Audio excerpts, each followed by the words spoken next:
Hai, selamat datang kembali di channel Sebuah Tanda Tanya.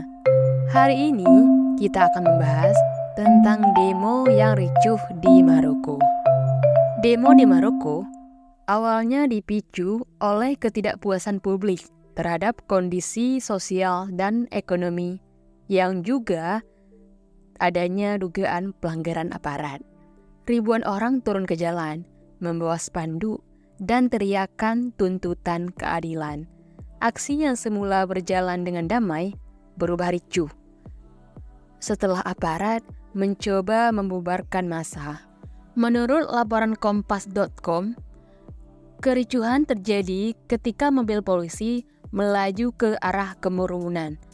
Beberapa saksi mata mengatakan kalau mobil itu kehilangan kendali, tapi banyak yang menuding bahwa aparat sengaja menabrakkan kendaraannya. 2 orang tewas, puluhan lainnya luka-luka, dan kerusuhan menjalar ke beberapa titik kota.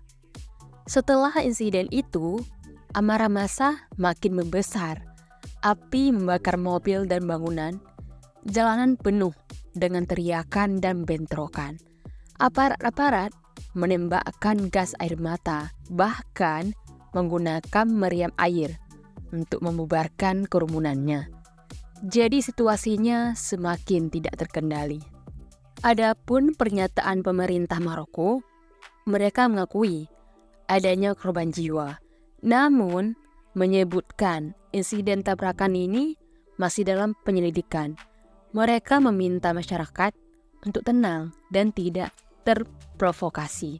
Tapi bagi banyak orang nih, pernyataan ini dianggap tidak cukup, bahkan makin memicu kemarahan publik. Di media sosial, tagar tentang Maroko langsung trending, baik di X maupun di medsos lainnya. Banyak warga menyuarakan solidaritas kepada korban. Ada juga yang mengkritik keras tindakan aparat. Video amatir dari warga memperlihatkan nih, bagaimana mobil polisi benar-benar melaju ke arah kerumunan, memperkuat tuduhan adanya pelanggaran serius. Terkait dengan hal ini, di Indonesia juga beberapa waktu yang lalu terjadi peristiwa serupa. Insiden ini juga menjadi perhatian internasional. Media global seperti Reuters dan BBC melaporkan dengan sorotan pada hak asasi manusia. Lembaga HAM juga menuntut adanya investigasi independen atas dugaan penggunaan kekuatan berlebihan oleh polisi Maroko. Menurut prinsip HAM internasional, aparat keamanan punya kewajiban melindungi warga sipil.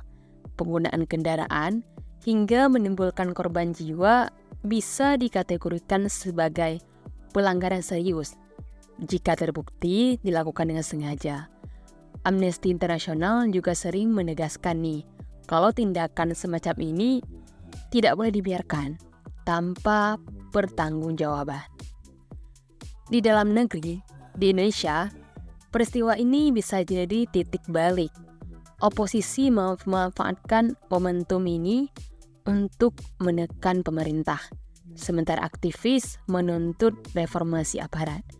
Jika tidak ada langkah tegas, bukan tidak mungkin gelombang protes akan makin meluas ke kota-kota lain di Maroko.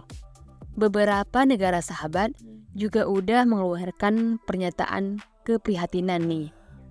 Ada juga desakan dari negara lain agar PBB turun tangan atau minimal mengirim tim pemantau independen. Dunia semakin menyoroti Maroko, bukan hanya karena tragedi ini, tapi juga karena hak masyarakat untuk menyuarakan aspirasi harus dihormati. Teman-teman, peristiwa di Maroko ini bisa jadi pengingat kalau demonstrasi bisa jadi sangat berbahaya jika aparat dan rakyat sama-sama tidak menahan diri. Nyawa melayang, luka tertinggal, dan kepercayaan publik akan makin terkikis. Semoga tragedi ini jadi titik refleksi bagi pemerintah Maroko dan juga bagi kita semua bahwa kekerasan nggak akan pernah menyelesaikan masalah. Terima kasih telah menonton video ini. Jika kita ingin berdiskusi lebih lanjut, jangan lupa tinggalkan komen di kolom komentar ya. Dan jangan lupa like, subscribe, dan share. Bye-bye.